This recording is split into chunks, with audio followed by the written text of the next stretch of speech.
All right, thank you folks for joining us today for our quarterly Cybercrime Tactics and Techniques Q1 2017 webinar. I'm Dana Torgerson. I'm Senior Product Marketing Manager here at Malwarebytes. Today I'm going to be your host and moderator for the webinar. Now we're just about to start, but I want to go over a few housekeeping items before we get started today. We're going to have a 15-minute Q&A session carved out at the end of our webinar.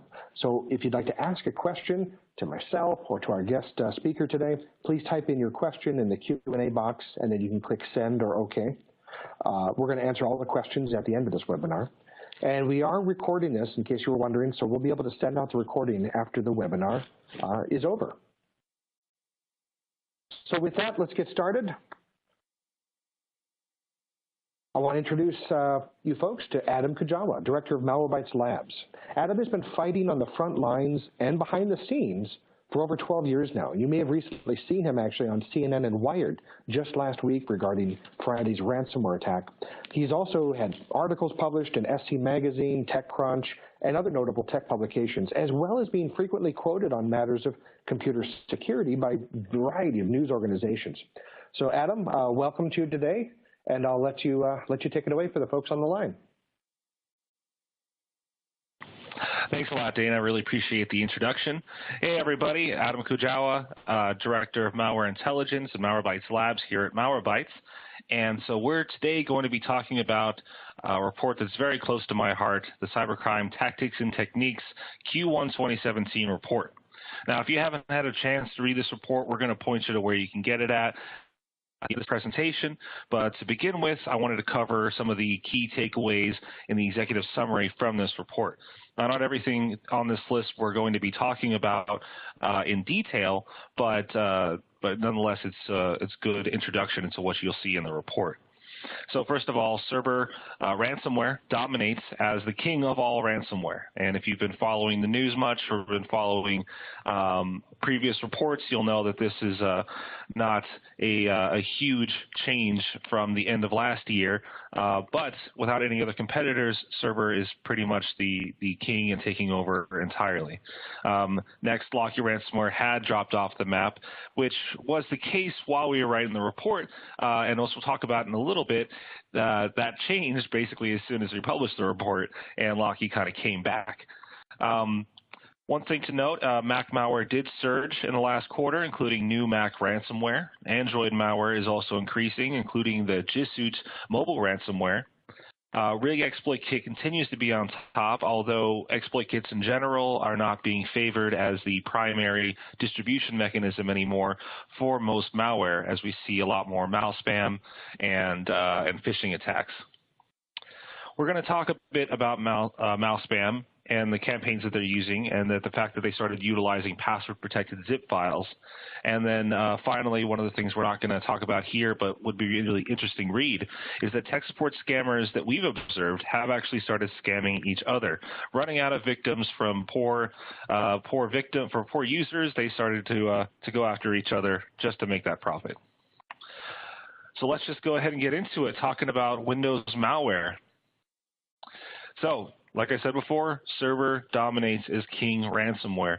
By the end of March, from the beginning of the year to the end of March, we saw an 85% market share of Cerber ransomware. And what I mean by market share is basically we utilize a lot of different systems to keep an eye on what kind of malware is being distributed through exploit kits, through malspam, the primary distribution methods. And we take all those files that we get, we analyze them, we put them into interesting looking charts like the one you see here, and we find out, all right, which one is actually being distributed the most. So out of all the malware that's being pushed, by the end of March, the number one was obviously ransomware, but the number one ransomware was Cerber. So that's a pretty massive domination, in my opinion.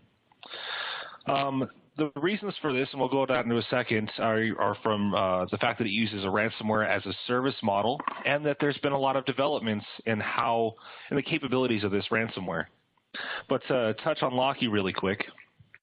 From November of 2016 to March of 2017, Locky seemed to phase out entirely. But like I said before, it came back, although not with the same kind of backing as it had before. We haven't seen it distributed as heavily And there's quite a few other ransomware families that are out there right now that are kind of on the same level as Locky, but unfortunately, or I guess fortunately for us, none of them even hold a candle to Cerber still. So like I said, why is Cerber becoming such a big deal? Why is it such a dangerous ransomware, and why is it all over the place? And ransomware as a service is definitely one of the options, continued development of the malware, and we're going to go into a deeper dive of these things right now. So ransomware as a service, if you've never heard that term, maybe you've heard security as a service or storage as a service or something like that. It's basically on-demand ransomware.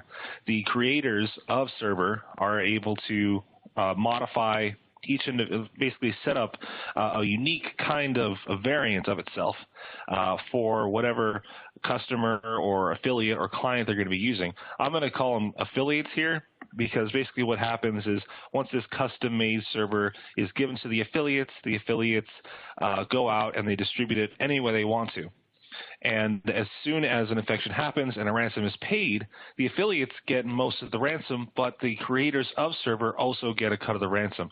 And I think last I heard it was about 40% of what the ransom is being paid comes right back to the creators of Cerber. So these guys with such heavy distribution and heavy infections, they're clearly making bank and putting more of those resources into additional development of the malware. As far as new developments go, Cerber has started, their distribution has changed a bit. And that is things like using Dropbox to download executables. These executables are usually self-extracting, and once you click on them or open them, they need to that basically drops multiple files onto the system. These files individually really aren't malicious. They're just pieces of a bigger attack. The whole point of this is basically to evade detection by any scanner that's looking into a zip file or an executable file that might be malicious and informing the user about it. So these three files basically load this code into memory, decrypt it because it usually comes in an obfuscated, encrypted form, checks for things like analysis tools and virtual machines in order to stop things like automated analysis sandboxes and guys like me trying to tear it open. And then the code is injected into a legitimate running process. And this, if you're familiar enough with malware, you know that this is kind of a normal way of doing things, but the use of multiple files in this rather than just one file with resources that are encrypted and all the operations happening within the malware, it's actually happening across 3 different files. I think that's pretty novel and interesting approach. So I mean that's it for Cerber. That's what we're going to talk about when it comes to Cerber, and it's really interesting to see this massive spread. And I'm sure a lot of you are wondering if we're going to talk about WannaCrypt, and I can certainly talk about that a little bit later. But I just want to get through this section first and talk about some ransomware you should keep an eye on, and that is Spora and Sage, and more specifically Spora. Spora really is an interesting ransomware because it does things that other ransomware families tried to do or maybe didn't do as well, and it does them pretty well. So it's pretty new, only seeing it over the last few months. It's got about the same market share, at least by the end of March, and that Locky did, and it's been growing ever since. It utilizes a lot of similar functionality as Cerber, high-end encryption. There's really no decryptor for it right now, and it's pretty hard to get rid of. But it does have things like an advanced payment site. And this payment site includes stuff like giving the victim the option to have immunity from future infections. I thought that was really interesting. So basically, the user gets hit with the ransomware, they get infected, they pay the ransom, and the ransomware makes sure that they're never going to get infected with that ransomware again. They put their IP on a whitelist, they secure the system a little bit. I thought that was really interesting. They also do things like per-file restoration, which is something you could get done with some other ransomware families, but you usually have to communicate directly with the criminal and kind of negotiate getting certain files decrypted without paying the entire ransom for all the files. And then finally, live customer service chat, and that is really interesting to me.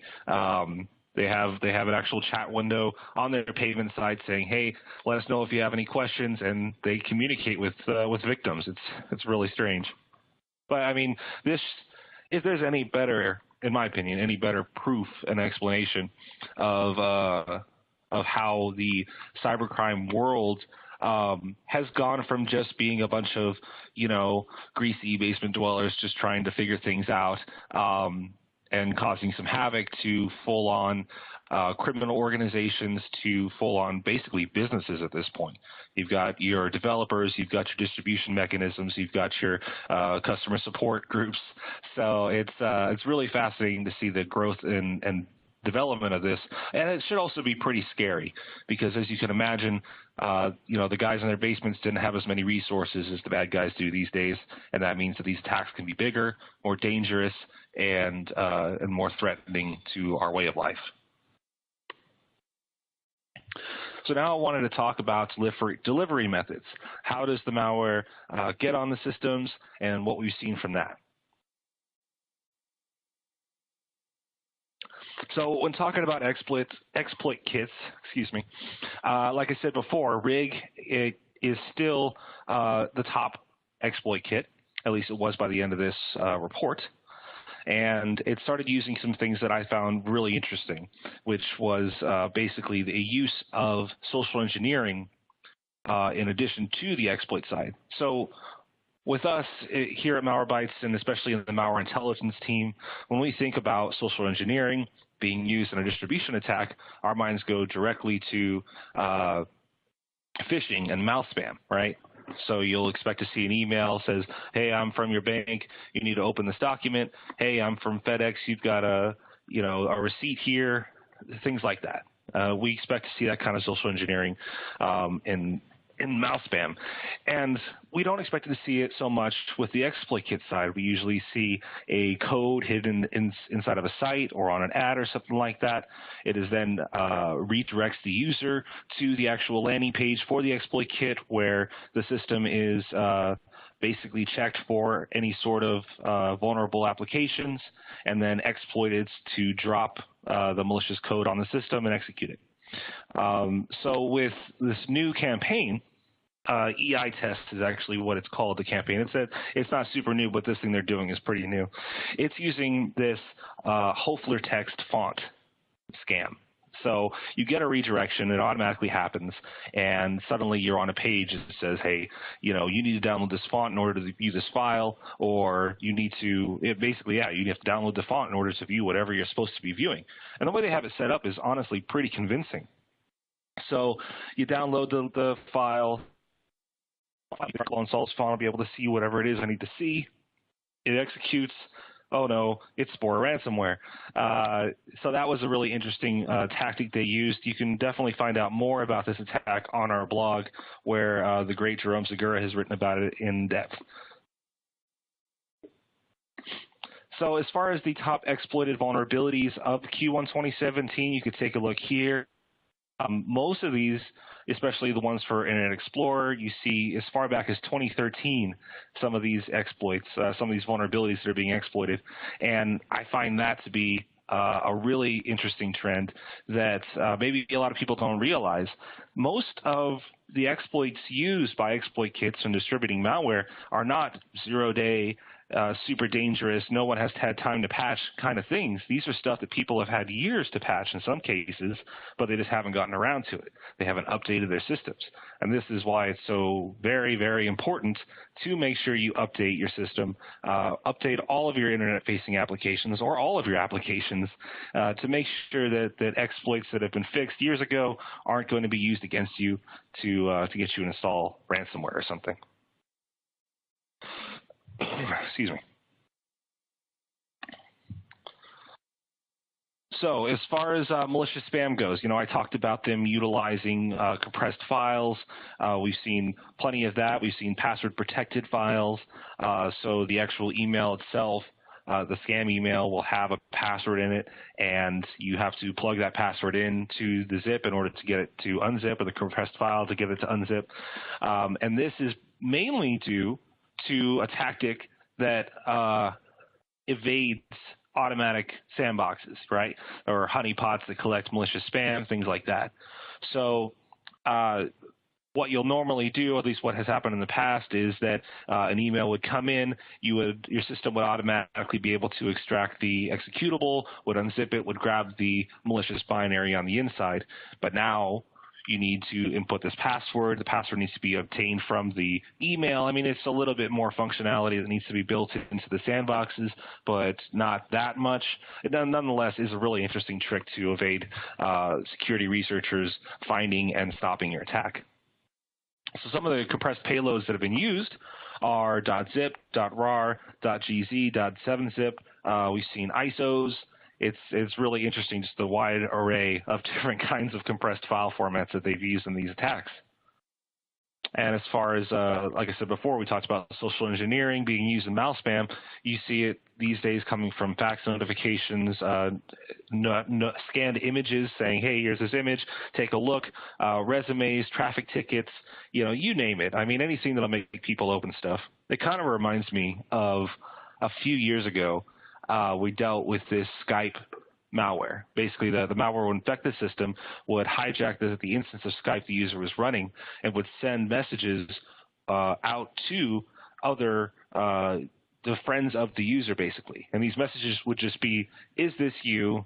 LOL, and it would have an attachment on it. Now, that attachment would be malware, of course. It would be the malware that compromises your Skype and sends it to your friends.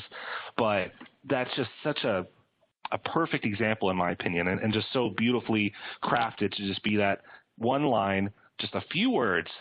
And I know if I saw that from a friend of mine, I would instantly open it and want to see what it is because, I'm vain, I guess. I just want to know. I want to make sure that there's something out there that I'm going to be embarrassed about, and the bad guys know that, and they take advantage of that kind of stuff. So, at the end of the day, it's one thing to be able to stop and recognize a spam or phishing attack if it looks like it's coming from a fake bank or it's some UPS notification when you didn't order anything, or it's a PayPal receipt when you didn't pay for anything. But the ones that really go deep and try to really dig into our human vulnerabilities of our vanity, our curiosity, and when we freak out about stuff, those are the ones that really make a big impact, and those are the ones that honestly keep me up at night. So let's move on to predictions for this quarter right now. And some of these may have already come true, and some of them hopefully won't, but we'll see what happens. So as far as Windows malware goes, we expect to see continued heavy distribution of Server. At this point, it is a money-making machine for the developers of Server. I don't see any reason why they would just give it up unless they've made enough money, I guess. But knowing cyber criminals, I don't think that ever could happen. And you should keep an eye out for Spora, the Spora ransomware, and what it can do. At this point, we were hoping to see a bit more activity from Spora than we have, but it's still out there. It's still being pushed. It's still being developed. And the quarter's not over yet. So we could see what happens. And then obviously, WannaCry, which we are going to talk about. Is on the Mac malware side, we expect to see continued heavy development of Mac-focused malware. A lot of people out there have always been told or learned Macs are impervious to malware. That's not true at all. The Mac architecture is very different from Windows, but that isn't really why there hasn't been malware developed for it in such large amounts. The fact is, everyone uses Windows. Most businesses use Windows. It's an easy-to-use operating system that allows people to do a lot of different things. So it's very dynamic. It's very scalable. And therefore, it's all over the place, and the bad guys go where the people are. And if they see lots and lots of people using Macs, they're going to develop more and more Mac malware. Same with Android. Same with iPhone. We'll see what happens. Speaking of Android malware, G-Suite expected to continue its trend of high distribution and spread. Ransomware on phones really sucks. We use our phones for everything these days. I always have it on me. If I have it turned off right now and there's a part of me screaming, hey, you're out of contact with the rest of the world. But that's just the life of the world we live in right now. So we're hoping that there's less mobile ransomware in the future, but I guarantee it's still going to be pushed. The bad guys are going to utilize it as much as they can and develop it as much as they can. Finally, with malware distribution, additional development of social engineering heavy tactics. Like I said, we see it from the mal spam and phishing side. We see it from the exploit side. Every once in a while, you get some fantastic zero-day exploit that you can utilize, that the bad guys can push and use to compromise systems. But these days, honestly, a lot of systems are patched. People are using security software, fantastic stuff. So what's the weak link here? And that's always going to be the user. And if you can trick the user into clicking on something or download something or just not be aware of how much damage something's doing, then you're in. And social engineering is never going to go away. It's been around since the beginning of time, at least human history. And yeah, it's like I said, education at the end of the day is important. When it comes to fighting social engineering, it's all about education. It's all about getting people to realize how dangerous the internet can be and to keep an eye out for those threats. So as a quick conclusion, cyber ransomware is king. Locky was dead, but it's back now. Spora is a family to keep an eye on, and both exploit kits and mal spam utilize more social engineering than ever. The whole point here is being vigilant. You got to keep an eye out for those attacks that are going to try to exploit either your users or you or your friends and family just by tricking them into doing something. They're going to take advantage of our human weaknesses that can't be patched. So, I mean, that's it from me talking about the report in general. So let me go ahead and talk about WannaCrypt because I know you guys want me to. So at this point, basically what happened, how this all started was Friday morning or Friday afternoon if you're in Europe.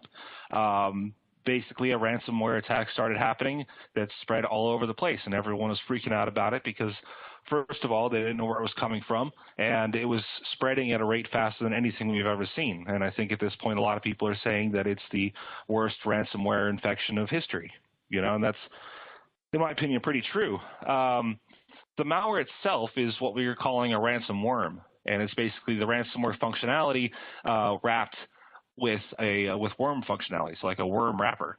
And the worm allows it to do things like infect the systems, spread throughout the network quickly, and utilizing these exploits that were obtained from the shadow broker's dump of the NSA exploits. Or the equation group, that's it. The dump of these equation group exploits and tools that went out in March. Patches had been made for these vulnerabilities, but unfortunately a lot of companies, a lot of systems were unable to be patched in time, and this kind of hit like a brick. So this ransomware, asking for a very small amount of money. It's called WannaCrypt or WannaCry or WCrypt. I mean, it's got a lot of names. Everyone comes up with their own new one. But it asked for just $300 in Bitcoins for whatever system it's infected on. And I mean, it uses some strong RSA 2048 encryption, so it's not likely we're going to come up with a decryptor for it. And in general, it's kind of a weird ransomware.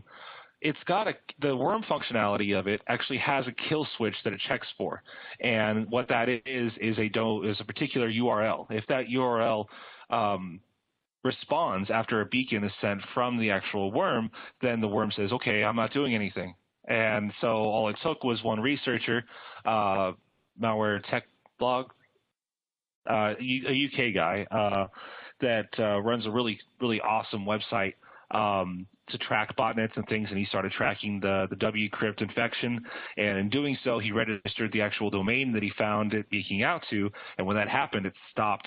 All the new infections actually stopped doing anything, so that was pretty awesome what happened there, but it was just weird that malware even had that functionality. I mean, I've seen kill switches before, usually waiting for some sort of specific command from a command and control. That command is usually encrypted in some way. I've never, ever seen malware that just checks to see if a particular domain responds, and if it does, decides not to do anything. So I thought that was really, really interesting. There's a lot of information about this story. There's a lot of mixed wires there, some false information being passed back and forth. It's such a huge global story that everyone that's involved, tries to get their information out there, and in doing so, it may be false. Initially there was the belief that there was a malicious spam phishing email that was originally distributing the ransomware, but now it turns out that's not actually true. That was just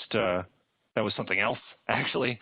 So at the same time that WannaCrypt was doing all this stuff, the JAF ransomware actually had a pretty big malware distribution campaign through malspam. So a lot of times, and I ran into, I was looking for the same stuff as well. I was digging through our logs and our honeypots and our sandboxes trying to find the initial infection email as well, and came up with a whole lot of this JAF ransomware being spread. So that gets mistaken a lot for things. But like I said, just lots of information going around. I wouldn't bet on any of it until maybe a few weeks out, when all the postmortems have been done, when enough people have taken the time to give the analysis not only to the threats but also to logs on the infected systems and the networks that were hit, and figuring out exactly what happened. So as far as predictions when it comes to WannaCry Go, though, I don't see, don't quote me on this, obviously, but I don't see a lot of activity coming from the actual original creators of the ransomware just yet anyway. There's been a few quote-unquote variants, but it also looks like those might have just been slightly modified versions of the original that just some other cyber criminals or people just decided to take a look at, try to change the Bitcoin addresses, try to change the kill switch address, try to disable the kill switch just by modifying the static code and then passing that off as a new variant. So that's kind of up in the air as to whether or not those are actually legitimate variants or next generations of this family. And yeah, so we could definitely say that who knows what WannaCrypt's going to do, but we're going to see, and I can bet you on this one 100%, we're going to see a lot of copycats. There's going to be other malware families coming out within the next few weeks or even today that utilize the same tactics that WannaCrypt used. It uses the worm tactics to spread through the network. It uses those exploits and those vulnerabilities. And there's still lots and lots of vulnerabilities out there, vulnerable servers that are running outdated versions of SMB, that are running outdated versions of operating systems, and that are completely open to attack right now. So we're going to see a lot of copycats trying to take advantage of it while these systems are still unpatched. But yeah, that's basically all I got, guys. So at this point, I'm going to pass it over to Dana to talk a little bit about our products, and then we'll answer some of your questions. So Dana, go ahead and take it away. Hey, thanks a lot, Adam. Appreciate it. And you're absolutely right. Yeah, why wouldn't folks, use today what they know worked last Friday and over the weekend? Just keep rinsing and repeating that. It's a great reminder for all of us to stay diligent and to stay on our guard, actually. Well, as folks, I mentioned earlier, I'm Dana Torgerson. I'm Senior Product Marketing Manager here with Malwarebytes. And I've had the opportunity to work over the years with some good companies and network and cloud security domains. I love working in endpoint security with Malwarebytes. That's because in my role, I get to help businesses and enterprises and schools and government agencies all better understand how they can be protecting their endpoints against these exact type of advanced threats, these exploits, malware, and these ransomware attacks like WannaCry. So, founded in 2008, Malwarebytes is a cybersecurity company, trusted by millions around the world. Businesses and individuals look to Malwarebytes to detect and remove threats, from their desktops, from their laptops, servers, mobile devices, and we're extremely effective due to our intelligence. And chances are we've even helped, you or your business over the years, and you may already be using Malwarebytes today. So, in fact, if you think about it, Malwarebytes is downloaded more than 500,000 times every day, and we find and remediate more than 3 million infections each day as well. We have the best informed telemetry because we keep seeing these, as Adam was just showing us so effectively, these nasty threats that, frankly, other solutions out there are missing. So we're really first on this. Plus, we see so many of these threats thanks to the hundreds of millions of computers that are running Malwarebytes technologies around the globe. So this unique position gives us a true first look at these threats that businesses are facing, which have been able to evade their defenses and are actually infecting, right now their systems. We perform expert human research and apply big data analytics to fully understand these threats and continuously improve our detection capabilities and our protection technologies. And then we use these technologies amongst all the products that we build. Now, according to SANS Institute, businesses find themselves often in a reactive response mode, and they have to begin their processes whenever an alert or notification comes in. And if you want to get a visual of what that would look like, it would resemble something like this here. You've got a breach occurring, and as time passes, the attacker is going to work their way deeper into your enterprise to help propagate their attack, gain escalated privileges, and so on. And meanwhile, it's up to you guys, your security team, to follow a set of incident response processes or steps that you've identified to help recover from that attack. And this will often encompass continual detection efforts, your confirmation and investigative processes, and your response actions, whether that would be remediating your infected systems or simply reimaging all of the impacted systems out there on your network. Now, that time passing from the incident until when your response is implemented, that's that malware or attack dwell time that we speak of often that you've probably heard us say. And as you can see, the attacker spreads across other systems to lock up your data for ransom or steal intellectual property, hijack your systems for criminal purposes, or just use it as a launching point or a beachhead for future attacks. So we know that businesses need tools that can help them create the shortest dwell time possible while identifying how far an attack has spread, and help aid in proactive hunting efforts for businesses, for those of you folks that are out there that actually have dedicated threat hunting teams, for instance. So imagine the power that you would have if your security team had technologies that could deliver scheduled self-healing with threat detection and response efforts combined in an automated process. And then you could actually use indicators of compromise in your proactive threat hunting efforts to actually root out where else the attacker may be hiding. But, obviously, we're realistic here. These are technologies that got to be approachable. They have to be easy to use. Also, we encourage businesses to seek out tools that can do more than just like throw up an alert, but actually, get on the endpoint and remediate the threat immediately and do it thoroughly as well. That's really what we feel is the best way to create the shortest possible dwell time. And so for those use cases, we offer Malwarebytes breach remediation, and that enables businesses to shorten their response process and reduce the dwell time of an attack.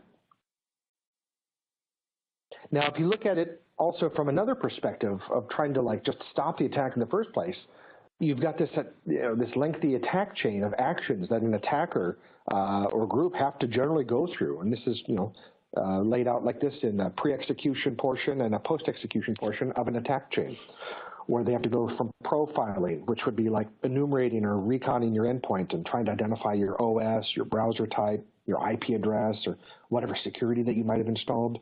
Then you got to get to the delivery stage. That's how the attacker is going to get their exploit and their payload onto your endpoint. So in the case of ransomware, this is often through email attachments and even increasingly via malvertising as well. You get to that third bucket there, that's that exploitation stage. Here the attacker is now going to actually be actively exploiting your web browser, Adobe Flash, Microsoft Word, what have you, and they're going to be able to deliver and then remotely execute their malware payload. So speaking of executing that payload, that's obviously the fourth stage, where the attacker is going to deliver and execute that payload on the system. But if you think about, like in the case of a USB thumb drive, or that's a classic trick too, something sprinkled out in the parking lot, you bring that in, you get to bypass, the attacker gets to bypass all those earlier stages and go right to that payload execution if somebody looks at those files and starts to download them or execute them. Now, this is all pre-execution, so if you can have technologies in place, folks, that can just somehow disrupt these stages and stop the attacker, they have to go back to square one. They have to go back and reconfigure their methodology and how they're going to get onto your systems to compromise you.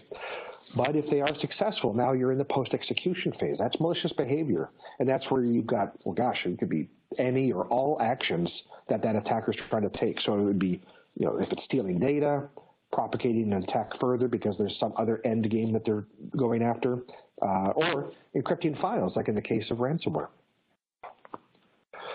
So with Malwarebytes, we offer different technologies powered, as I mentioned earlier, by this best-informed telemetry from our solutions. And we apply these technologies in what we feel is a good mix across all of these stages, blocking an attacker. So at the profiling stage, we have application hardening technology. That'll help reduce vulnerability surface and proactively detect any of those fingerprinting attempts that I mentioned that are often used by advanced attacks. And this is actually signatureless.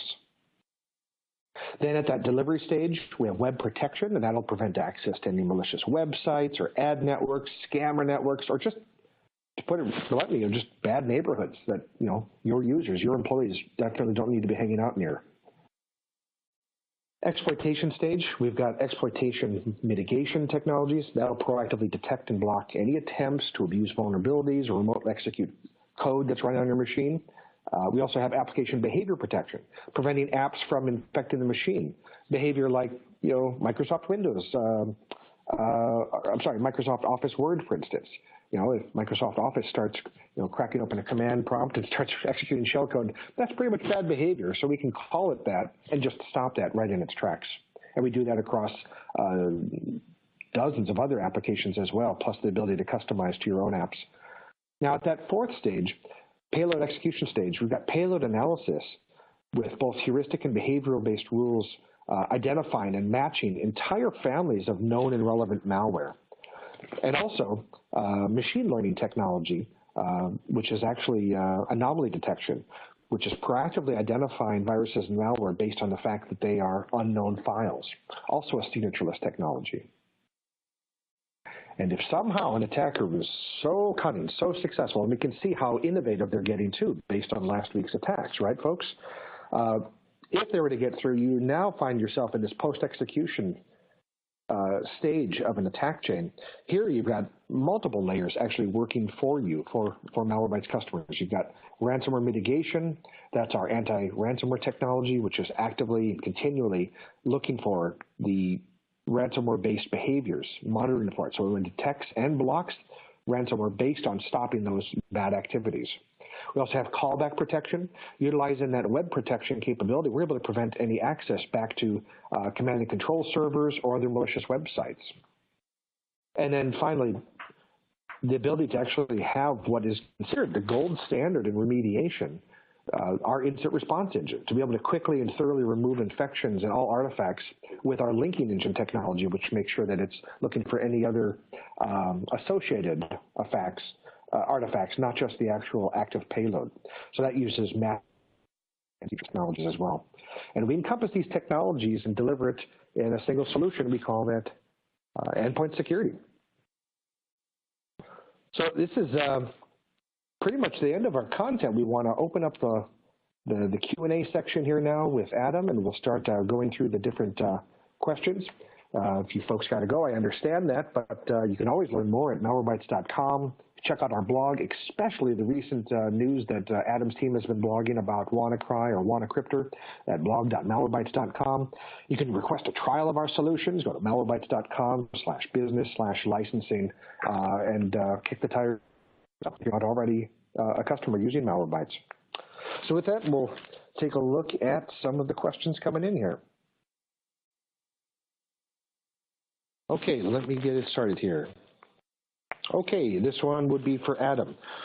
Why is ransomware such a problem for all these different industries? In particular, we saw last week NHS, National Health Services, getting hit pretty much, I think folks would not argue, the hardest, or at least the most public in the UK. So they're asking, why is ransomware such a problem for these industries? All right, so thank you for that question. Ransomware is a problem for all industries, and that's because it is a different beast than what we've basically built our protections around for the last 20 years. Before you could deal with an infection of malware that maybe would spy on you, your credit card information or your passwords or something like that. You remove it from the system after the fact scans work for that, and then you just have to do things like change passwords, remediate in that kind of way, make sure that the information that could have been stolen is no longer relevant. With ransomware, it's really not the case anymore. If you get infected with it and it encrypts your files, that's it. You might have a chance of finding a decryptor available for it. You may be even able to negotiate with the actual actual criminal in order to get less of a ransom, or maybe if you're really, really lucky, they'll actually do it for free because they feel bad for you. But at the end of the day, the whole point is ransomware, as soon as you get hit, it's done. So after the fact, scanning and removal really isn't an option anymore. And this is a big problem, especially for organizations who information is one of their big things. Either they have to use information to keep people alive, or use information to conduct business in some way. So the bad guys saw this huge vulnerability. They said, man, people are only scanning after the fact, and man, everyone loves their information and nobody wants to lose it. And so instead of having to go out there, steal passwords, steal credit card information and put it up on, darknet forums and black market sites and try to sell it in bulk and hopefully get some money for it, the bad guys are instead going directly for the victim, infecting their personal files, who each one of us gives worth to those files. I mean, if Dana had a picture of his dog on his system that got encrypted, I wouldn't care whether, I would care for Dana's sake, but I'm just saying it means nothing to me. That is worth $0 to me. But for Dana, that might be worth hundreds of dollars because it may be the last picture of his dog he has. That's the inherent value attached to it that we give to the files, that we make important. And when we pay for it, we're affirming that these files and this information is personally important to us. And for businesses, it's more than just personal. For medical professions, doctors' offices, hospitals, you're dealing with patient information. And the government regulates the storage and use and dissemination of patient information. And if you mess that up and let this information be lost or stolen in some way, you don't have to just worry about fallout from your users or your customers or your patients, but actual fees and legal things happening to your organization from the government because of these rules and these laws. So back to the question, why is ransomware such a big deal for so many industries? Because there's no way of coming back from it easily. And it disrupts things, it steals information, and unfortunately, in a lot of cases, the only option would be to pay. And we don't want people to pay. We don't want to encourage cyber criminals. But honestly, at this point, ransomware is the most heavily distributed type of malware these days. All the bad guys are doing it. I don't see it going anywhere anytime soon. And stopping payment while being, good in the overall, I think, won't necessarily stop the problem anytime soon. Wow, that's amazing. And for the crowd there too, unfortunately, due to allergic reactions, I don't get to have a dog. So that's sad in just by itself. That's an excellent example. Okay, folks, we got another question here. Actually, several that are all dovetailing to the same kind of end game. We've got Kelly on the line. We've got Pat on the line. Everyone's wondering about, they're working in smaller businesses. And from what I'm seeing here, different industries, just like what Adam was speaking to. What can small businesses do to protect themselves from, medical offices, engineering firms, architectural firms, coffee shops? Well, first of all, you have to understand that you're not alone. And when you actually have the ability to have these technologies like what Malwarebytes can provide to help stop an attack and block it at the different layers that we throw at it to block the different stages, that offers what we feel is the best protection you can get, having those layers brought in-house. When you become a larger business, oh yeah, now you start throwing, budget and time and resources around, and you might find yourself getting dedicated solutions and getting very granular. But now your ease of use just got, kittywampus versus your security profile. So for those folks that are smaller business just looking for that quick set it and forget it, that would be our endpoint security solution, Malwarebytes endpoint security that I mentioned. And you would be having the option to be able to deploy the different technologies or agents onto your endpoints and actually then get the centralized view of the threats there, and knowing that you've got these different technologies there to help block and stop those different attacks. Okay, let me get another question here.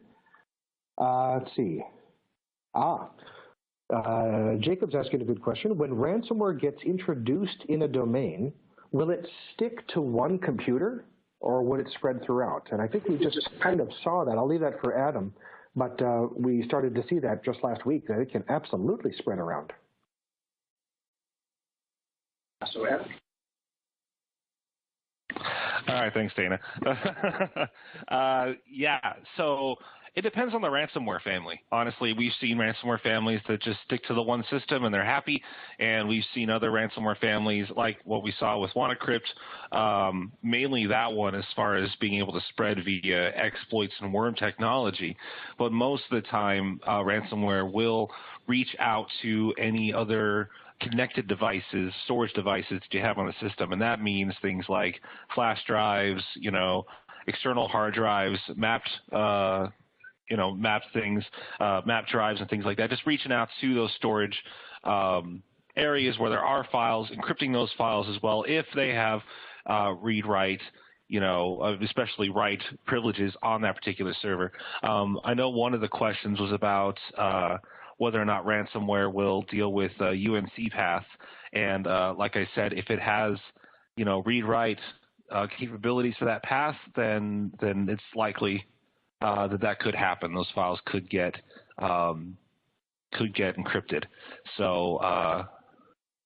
So basically, yeah, in some cases it'll spread. In cases like with WannaCrypt, it definitely will spread, but that exploit can be patched. Will there be other exploits? Absolutely. Will there be other ways for ransomware to spread across the network? Of course.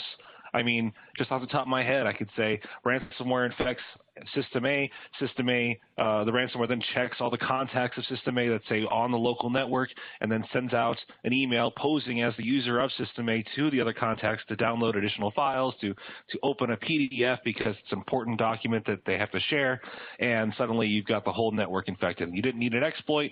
You didn't need a worm. You just have to spread via email. So don't discount that as being a possibility. Honestly, when it comes to malware, with enough time and resources, anything is possible. Excellent. Thank you. Okay, I got a couple of questions here. Looks like Gary's asking, does Malwarebytes protect us from all of these? When he says all of these, I'm going to have to take it that he would mean all these variety of different types of threats. So if that's the angle, then my answer would be yeah, that's exactly what we're getting at. To have this these technologies driven by this intelligence that we gather downloaded so many times from folks. There's another question here that I won't address directly here, but they're asking about competitors and stuff. I don't want to get into naming other folks, but as you're evaluating solutions, Gary, and to the other folks that are asking these questions, think about really what do you currently use for your processes? What are you using for your incident response? What tools do you use?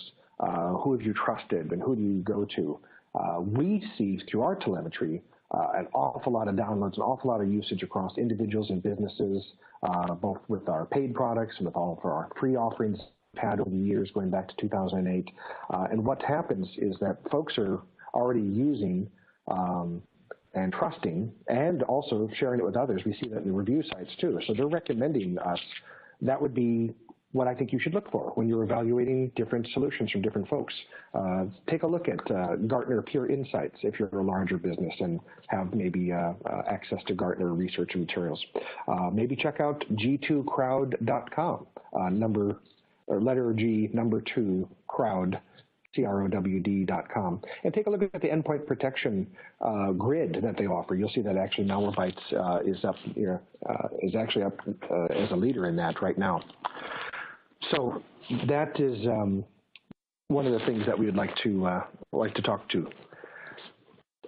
Let me finish this thought here. We've got another question here on.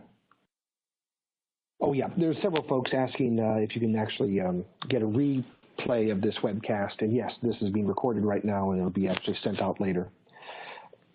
Let's see, do I need to run any other antivirus in addition to running Malwarebytes 3.0? There's a couple other folks too that were also asking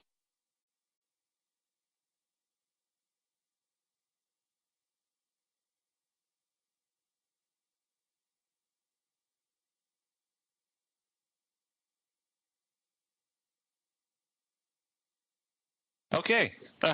Sorry about that. We had some technical difficulties, folks. I'm sorry.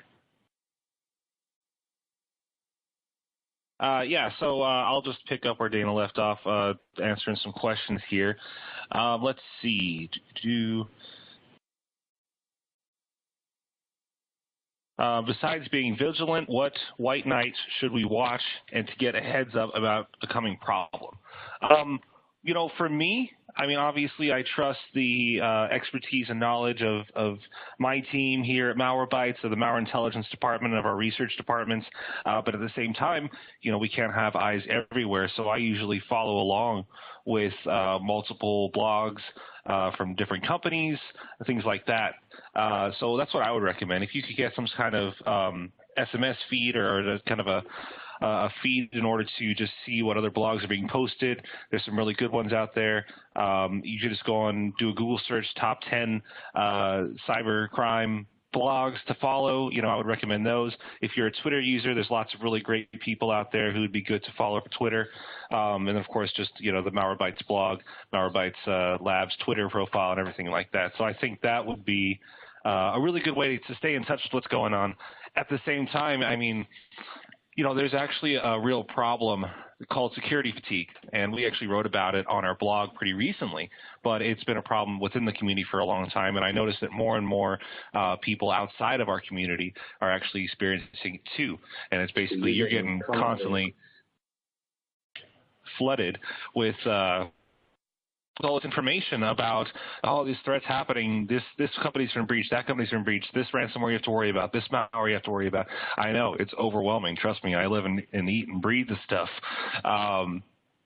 But at least it's getting out there. At least the knowledge is there. And if you can persevere and dig through all the noise and find the actual true information, then it's very valuable to have. So like I said, you know, research different kinds of blogs to follow. I would recommend ones that don't really, that their options are not, you know, you can either get infected with this malware or use our particular product to save yourself. You know, find ones that back up what they claim with reinforced evidence, with screenshots, with samples, traffic captures. That would be my best recommendation. Okay. Wow. Sorry about that, folks. Our VoIP phone system actually shut down, and I was absolutely talking to no one. So apologies for that.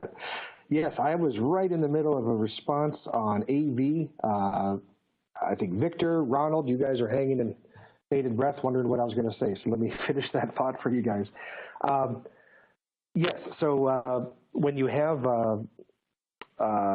I was also finishing up talking about looking at competitive solutions as well and what you should look for in a solution, how you can go out and compare and see what folks are recommending through sites like g2crowd.com or Gartner Peer Insights, and take a look at what your own peers are saying about solutions.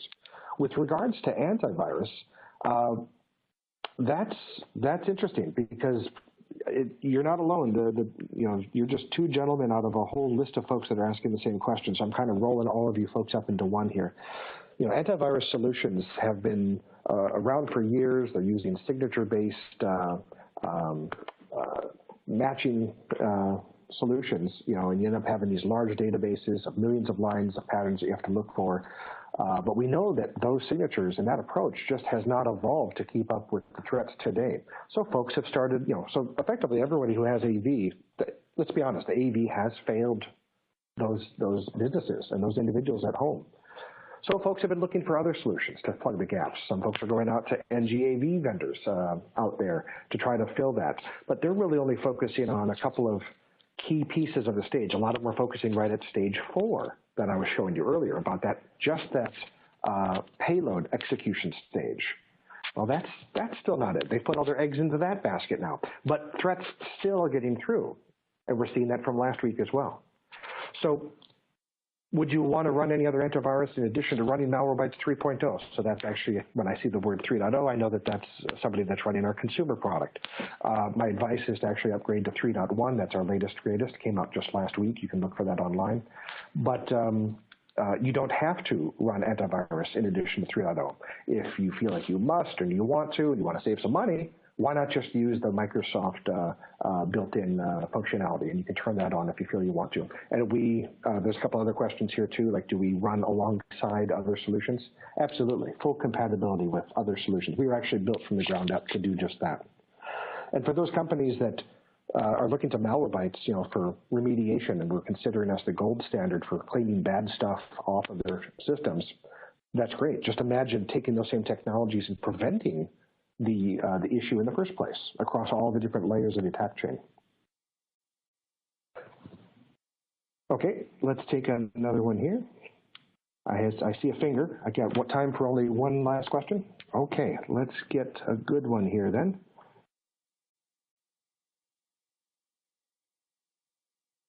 Okay, has it been determined, I guess this would be for Adam as well, has it been determined how the latest ransomware, WannaCrypt, was introduced? Was it email? Was it a website, et cetera? This comes from Solange.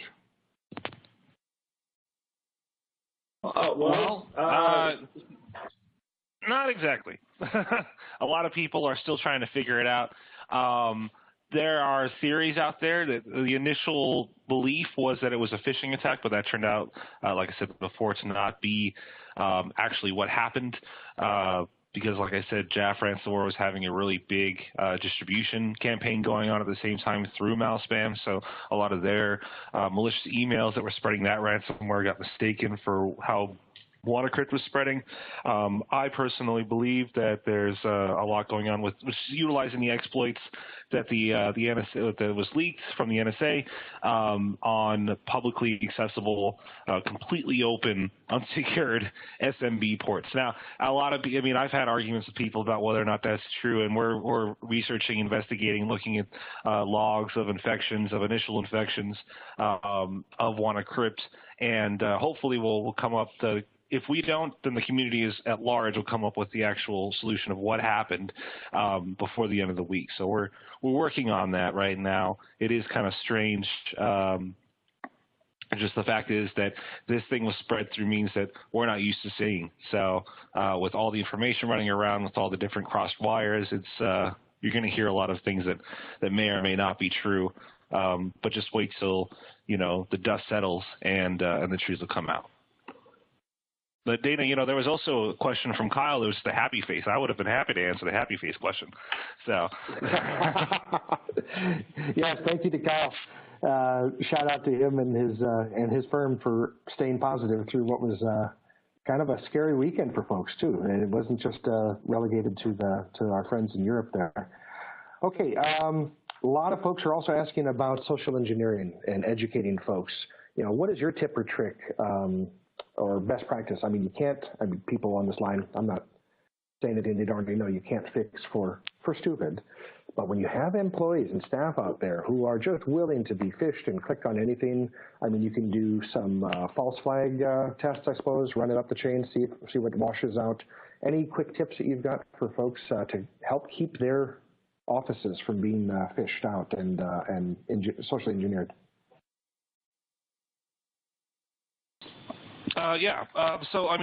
Exposure, honestly, is the best. The more fishes you see, the more likely you're going to recognize them. As a basic precaution, always, if you get an email and it's got an attachment to it for something you didn't expect, at all, double check the source. If you are suspicious in the least about this particular email, double check the source. Just reach out to whomever sent it and said, did you send me this? Because this is weird that you sent me this. And if they say, yeah, I sent it to you, I'm a weird guy, then at that point you're like, all right, cool. But otherwise, they could say, no, I didn't send you anything. There you go. Now you got Malspam. As far as phishing goes, always hover over the link in the email, never click it, just hover over it, see is the domain correct. If this is coming from PayPal, does it say paypal.com or does it say scammersite.com/PayPal? Because then you might be phished there.